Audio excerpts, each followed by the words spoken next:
Now we're going to take a look at ADHD and remote learning. Since the pandemic, you might be offering your programming remotely, or you might be supporting youth as they're learning through school remotely. We're going to talk through some specific struggles that youth with ADHD might have with remote learning, and also think about what concrete strategies you can use to support youth during this time. Youth with ADHD may struggle with remote learning for a variety of reasons. It might be harder to focus with less consistent engagement, both with staff and engagement with other youth. For example, if you're working with a youth with ADHD and you see that they're starting to lose focus, you might be able to walk over, stand near them as a reminder, or sit down and start engaging in the activity with them and help them refocus. That is not easy to do online. Another reason might be that the space that they are working in, their environment, might be chaotic, especially if there are other youth, perhaps siblings, that are also participating in programs online in the same space. Or it might be that their caregivers have to work at home, and they might be taking phone calls or something like that. Imagine that you're listening to this course and somebody just 5 to 10 feet away from you is listening to something else. Perhaps it's something where there's movement going on and they're jumping up and down. Or perhaps you are, listening to this in a space where somebody else is watching TV. Maybe that's because your computer is a desktop and that's the only space it's able to be in. There are lots of different ways that it can make the environment a little chaotic. That's hard enough for anyone, and with someone who struggles with ADHD, that struggle becomes even more. Youth with ADHD might also struggle with remote learning because in-person programs often allow for breaks when youth have some unstructured time, either to talk with peers or to have some sort of movement. And this might be lost in remote setting. When youth are in school or in programming, they might be standing up and walking between rooms. They might have some time in between activities where they sit and they chat with their friends. It's also more likely that staff are more likely to plan, say, a touch football game or a game of tag when you're in an in-person setting. That space might be lost in remote learning unless it's done very intentionally. Another struggle is that screen time offers a lot of opportunities for distractions. It might be that they're getting notifications on the device that they're utilizing. It could be notifications from their social media account. It could be notifications from their parents' email. Maybe they're sharing some sort of device. It could be that the game that they typically play is right there available for them to jump onto, or where they listen to music. There are a lot of distractions that can come up from these devices and screen time. Also, activities might be less structured and more generalized, which puts the youth in charge of being self-disciplined. This might also be because they've lost supports from their IEPs. So youth are suddenly put in charge of having to do these things and make these adjustments on their own. As a reminder, different types of ADHD are going to present differently and present different types of challenges in remote learning, just like they do in person. Also, supports at home may vary widely. There may be youth who have caregivers or older siblings or babysitters or grandparents, somebody at home that's setting up their environment for success, that's helping them keep focused, that's reminding them. Or they might not. Families might be working. Families might not be home. They might have a chaotic home life as it is. Supports at home are going to vary widely, and that either could be because it's the way it is, or also that the caregivers just aren't aware of how they can support youth with ADHD in the remote learning settings. Also, as a reminder, youth who take medication for their ADHD might be on a different schedule than they were when they were attending programming. It could be that the schedule was changed or dosage was changed even, or it might be that the medication is unavailable, maybe because parents have chosen to not give the youth medication anymore, or perhaps are unable to get it. So now we're going to take a look at some concrete strategies that you can utilize when working with youth with ADHD in that remote setting. What you're going to see is that I've taken the slides from the beginning part of the course and just done them again with a few adjustments. Working with youth in in-person settings and in remote learning settings is very different, but many of the supports that we are giving them is going to be very similar and may need just minor modifications to make it work in that remote learning setting. So some strategies that we can use to support youth when learning remotely. We need to remember that we need to practice patience. This is a hard time for everyone, and we need to be the people who are acknowledging that youth can be their best selves, and we can support them in it, and we'll be patient as they work through some of these difficulties. You can always use a behavior improvement plan similar to before. We'll go into that a little bit more. A secret signal or cue, lots of praise for successes, and a quiet space for youth to work with less distractions. This is not in your control a lot of times, unless you are in a space where you are working with youth in person while supporting them remotely. Thinking about what that quiet space to work and focus, that is important, how to build that. So thinking about how you can support youth in finding this space in their own homes or helping them create it in their own homes or creating it in your space to help them engaging in remote learning elsewhere. This space should be quiet and free of clutter and unnecessary items. It's easy to have some, little piece that all of a sudden, oh, that's interesting. I see this pen. Let me take it. Let me start clicking it. Click, click, click, click, click. So making sure it's free of clutter. And it should be simple but comfortable. There should be a nice space for them to sit so they're not constantly antsy and moving around. And it ideally should be independent of distracting people if possible.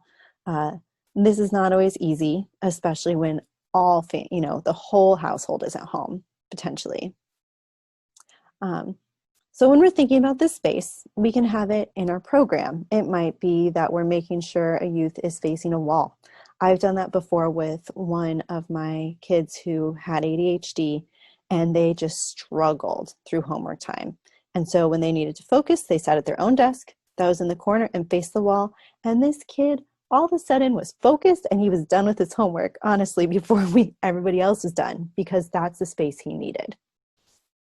So thinking about what kind of space you can make in your program, and also think about how you can share this information with caregivers and even with youth, depending on their age, so that you can support them in having this space created for themselves when at home.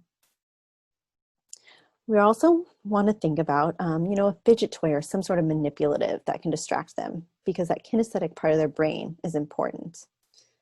Also thinking about plenty of short breaks between activities and making sure that we're incorporating movement still within the day. So some breaks between activities could be as simple as listening to music, whether that music is, a favorite song that the kids share, or maybe there's something that you often played at your program, but playing that music for them is a kind of break. You could throw out icebreakers or questions, which would you rather kind of games, and have youth participate by sharing in the chat box if you utilize something like that. You can do some stretches. You can share a YouTube video for youth to watch, or to have it shared screen and have everybody watch while making comments maybe in the chat box. There's also opportunities to do movement even in that remote setting. I have seen a program that kept up their parkour partnership, and the parkour instructor took 30 minutes and helped kids find things around their house that they could do small movements from, and that's still available. I've also seen programs who are doing TikTok dances, who will have all the kids, say some TikTok dance that they've watched. Maybe they'll share it on the screen and then they'll do it together. You can also play freeze dance. It's a little harder with lag, but it's still something fun to do. You can play a sort of scavenger hunt by saying, why don't you go find something in your house that's blue, that makes you smile, these kinds of things. And Simon Says is a really great thing to do remotely if you have videos on. It's also important to make sure that there's a schedule that's consistent and reliable. So there should be some kind of standard daily routine that youth are aware of that's consistent, and also letting them know what the schedule of the day is. So perhaps your routine is that there's an icebreaker, then there's an activity, then there's a wrap up. Remind them that that's what's happening for the day. Let them know what the activity is and follow through with it. That consistency and reliability is very important.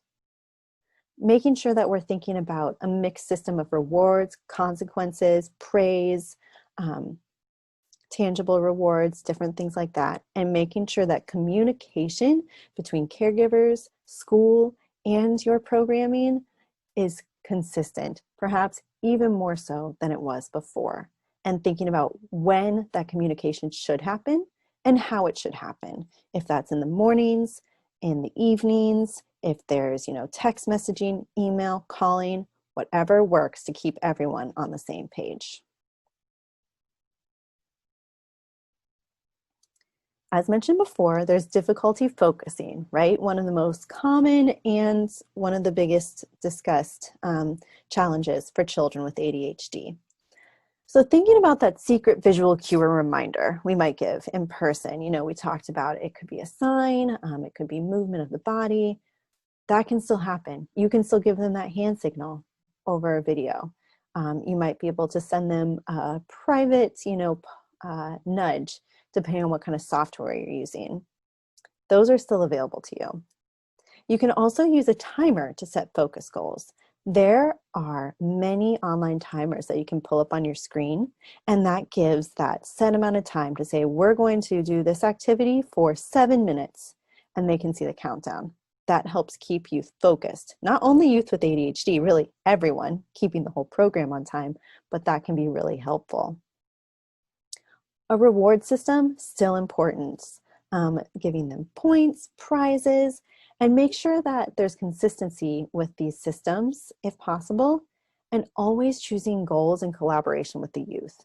It should be a goal that they feel like they can accomplish, and also something that they're excited about with those reward systems.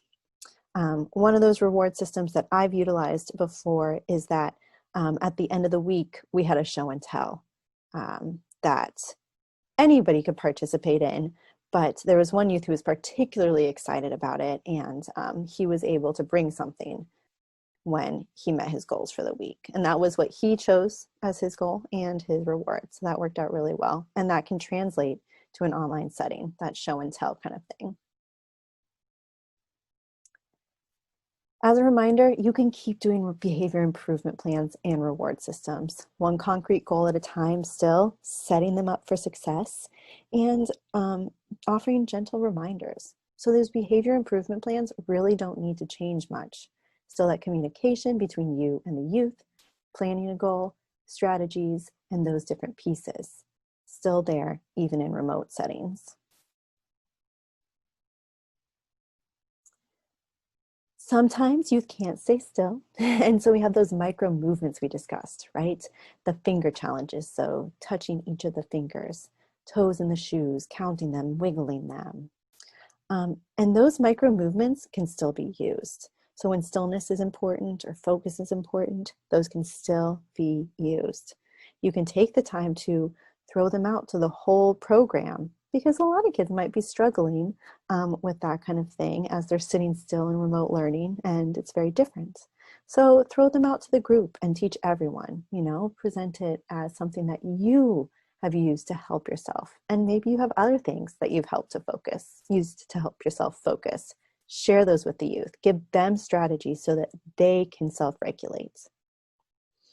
And offer frequent opportunities for kinesthetics, not just with those different movement activities I discussed earlier, but you can have a child help you by demonstrating, acting out, or gesturing as you were talking, sharing, explaining an activity.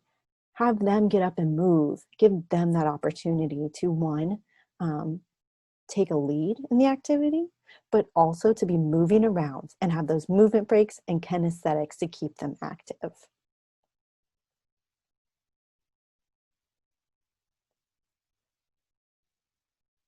As we said earlier, that reward system that includes spotlights. I mentioned the show and tell reward that worked really well for me before.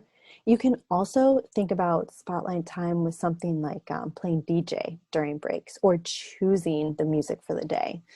There's lots of different things. They could be stand-up time to tell a joke. Maybe somebody gets to lead an icebreaker or share a joke for the day. There's lots of different opportunities, or they get to be the spotlight so that they can kind of have that moment.